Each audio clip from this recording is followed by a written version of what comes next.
To the US now, and is introducing new sanctions against Russia to punish the Kremlin for the country's involvement in the poisoning of former spy Sergei Skripal and his daughter in the British town of Salisbury. It's the first time the Trump administration has officially accused the Russians of breaking international law by using the nerve agent Novichok on British soil. Our Washington correspondent Simon Marks reports. The announcement about the new sanctions came from the State Department, not the White House. Officials say Secretary of State Mike Pompeo signed off on an official finding that the Russian government was behind the use of the nerve agent Novichok last March in the attack on Sergei and Yulia Skripal.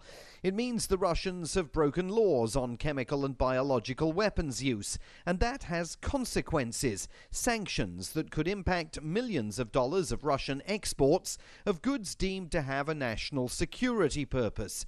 They'll be introduced later this month, with Trump supporters like Republican strategist Matt Makievich insisting the new moves show that when it comes to Russia, the president means business. I understand that some of our national allies are probably a little bit frustrated that this decision came as slowly as it did, but it did come, and it is considerable. These are considerable sanctions against the Russian government and against Russian individuals who participated in using this nerve agent. And it's another example of the special relationship the United States and the UK have, given that they're partnered on this and that they are isolating Russia over their behavior. But is that what is really going on? Upon closer examination, the Trump administration turns out to have been dragging its feet, ignoring a 60-day deadline written into law for US consequences for Russia's use of Novichok on the streets of the UK, and now facing another challenge in 90 days' time.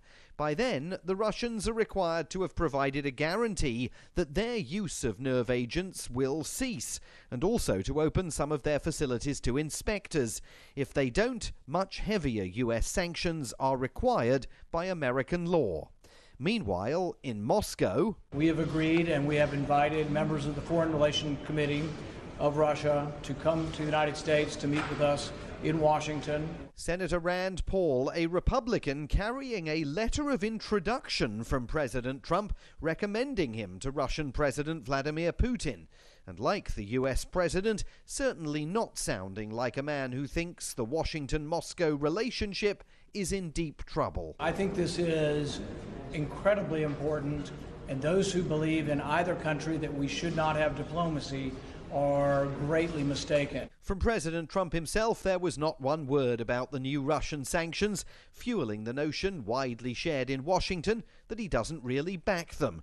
And when he emerges from the seclusion of his holiday in New Jersey, is unlikely to be any more ready to blame the Russian government for the Skripal's poisoning than he was before.